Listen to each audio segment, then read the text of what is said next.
So now we come into Holoska Night 3. I didn't really have that great of an experience with this level.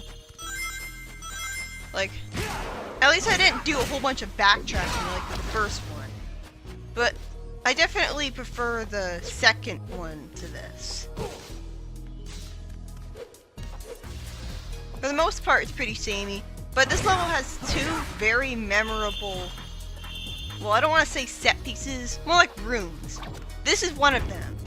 When I first played this game, I had no idea how you were supposed to get rid of that ice. It turns out that you get rid of the ice breath by just pressing that switch there. But I had no idea how I was supposed to get to that switch. It wasn't until I replayed this level trying to get all the items according to a guide that I realized that you could go to the left from where I was just standing and step on a switch. I didn't know you could do that because I thought that the wall extended all the way to it. And this is still a point in the game where I have no idea how I'm supposed to deal with these gimmicks. Like, all they have to do is show a control prompt on the screen showing the control stick being pressed upwards. But no. So this was still a point where I thought it was a timing minigame.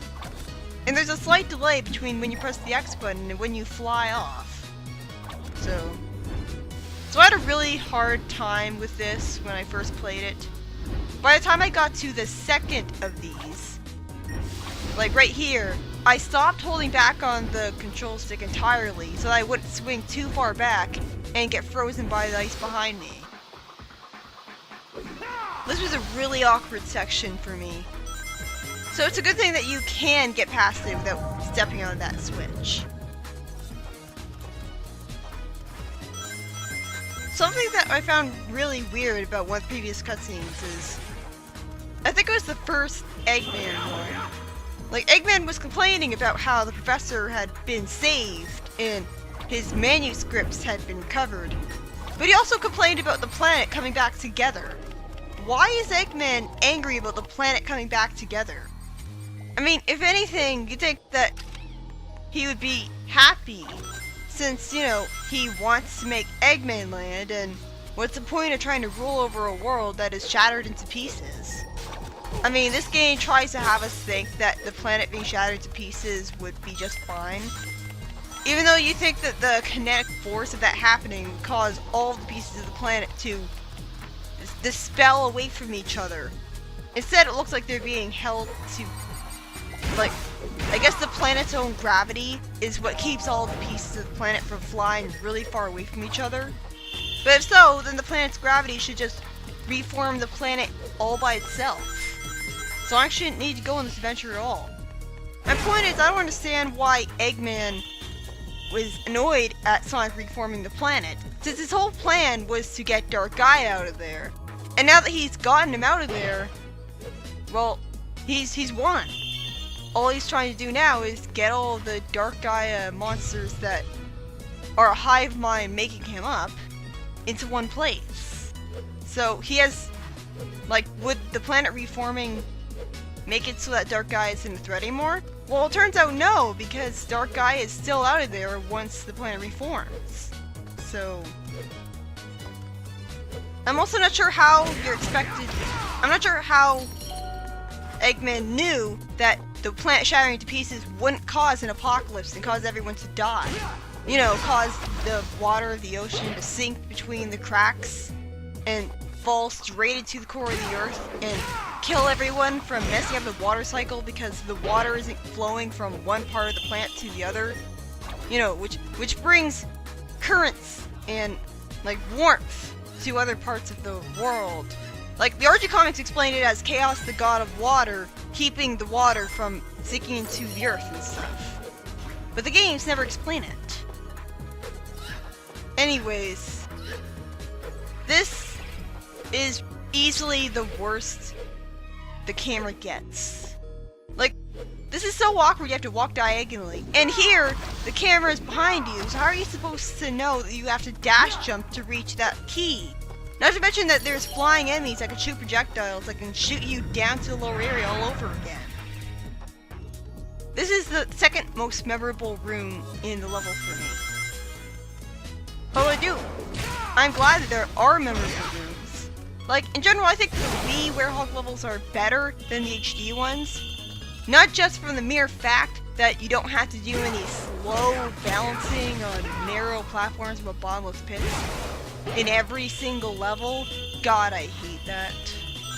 That's something the Wii version never expects you to do. But another thing is that every Wii Werehog level has its own unique, memorable rooms that you always remember. You might not remember exactly what Werehog level they're from, but you're always going to remember that it's from a Werehog level. And it's like, Holoska Night 3 has this aesthetic where it's outside and it's got Greek ruins in it. And you never see an aesthetic like that in the HD version. Its Aptos Werehog level is just narrow corridors in a city, and that's it. There's no aesthetic variation at all.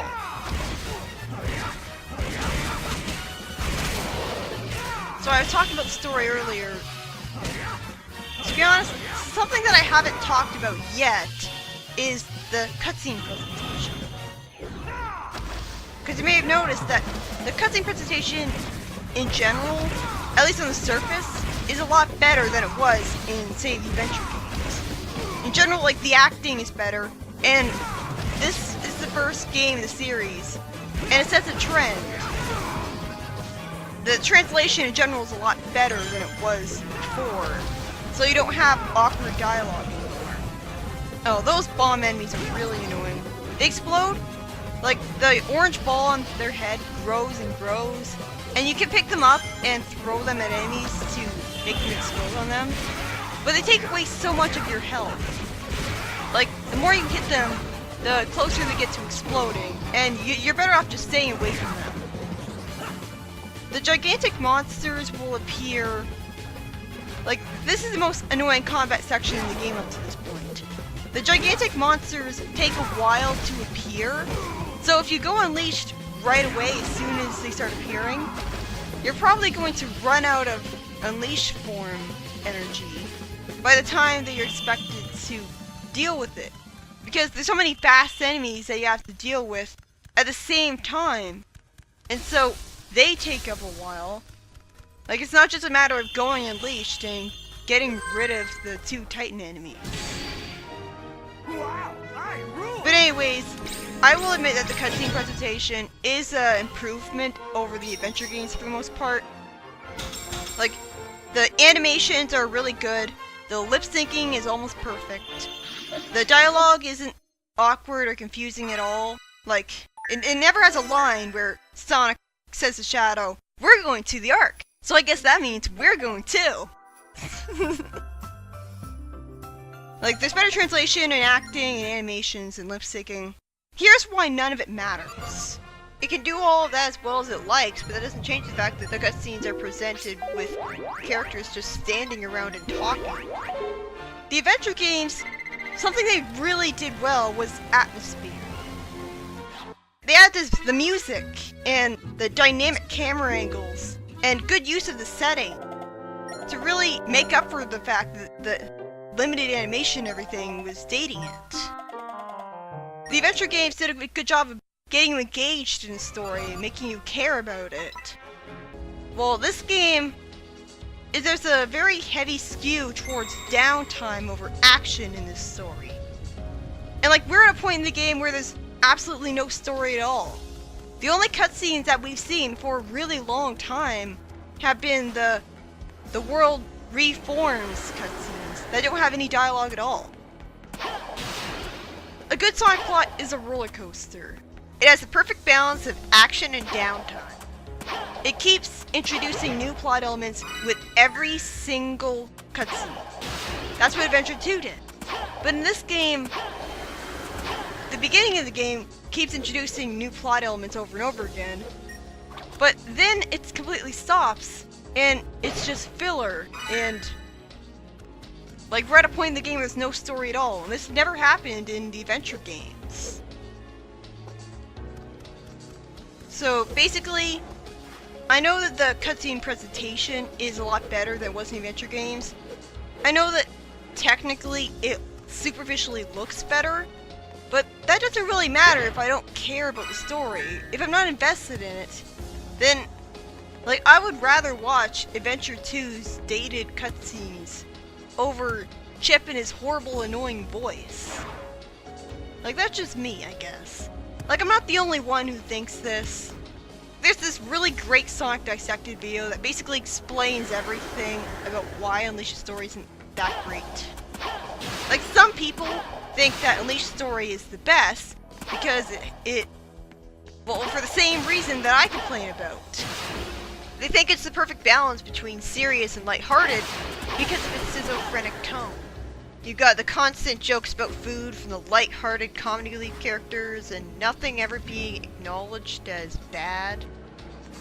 I personally think that has a bit of a schizophrenic tone because of that, and the fact that there's an overly bleak premise with the werehog and the planet shattering to pieces, all sorts of unnecessarily dark elements, and they're all combined with these light-hearted comedy relief characters that have just one joke that they repeat over and over again. It feels like the story's plot is caught between two extremes. Like, it doesn't know whether to pick one or the other, and I'm guessing that's executive meddling that's the cause of this. But to be honest, even if we didn't have those comedy relief characters, I still wouldn't like the plot because I still hate the overly bleak, dark elements of the story. Like, aside from the world exploring, there's nothing good about this plot to me. But anyways, I've talked about the plot so much already that maybe it's not going to be worth it to talk about the story again during the credits of the game. Oh yeah, I love the golden message that tells you that you collected everything in the area. Because it's really helpful to have, so that you don't think, did I not collect everything? So it's really good to have that there. But yeah, like, I really loved the Holoska room I was in earlier because it gives you 2 extra lives. And I didn't even think that was possible when I first played the game. And like, I generally like the concept of these platforming challenges to get extra lives. Although, they don't make up for the terrible live system, but still. Unfortunately, then we get to this room. There's so many different problems with this that I don't even know where to begin. First off, it's not really very intuitive that, like, there's actually 3 crates here. Well, yeah, 3. See that one left of the one that I'm facing? That's the one that you should be using more often. The problem is I didn't even notice that crate or get that I was supposed to use it. Like, it took me over 8 minutes to complete this room, and you're lucky I did so much editing for this. It's so easy to fall into a bottomless pit because the werehog is so slippery, and with the way the camera is, it can be easy to walk off the edge to your death. You need to make sure that the sunlight beams are blocked by the metal crates, because they constantly turn you into Sonic in an area where it's useless. So it's a good thing that Sonic will turn back into werehog really quickly, but... like, another thing is, because of the way the camera is, it's kind of hard to get the idea that you even can put the metal crate onto the conveyor belt. Because when you're standing right next to it, like here, you might think that you can't do that. You might think that trying to do that will just cause you to set the metal crate down in front of the black fence. The camera angle is so terrible here. Never in the adventure games did I have this much of a problem with the camera. In SA2, the camera, like, it was really annoying as well, but at least it didn't cause me to constantly backtrack over and over again and cause me to miss things because it didn't show me everything I needed to see. Hell, I'd argue that SA1 has the best camera in all the franchise, for the sheer fact that you have a free camera mode where you can just rotate it wherever you want, and you even have a first-person view, which is something that none of the other 3D Sonic games have. At least in SA1, while the camera did get stuck on things and have some trouble keeping up with you, at the very least you could rotate it around whatever you wanted. You could do that in SE2 as well, but there was snapback as soon as you moved. But it still would have helped more than not being able to rotate the camera at all. This is just a downgrade. So it took me way too long to get that extra life.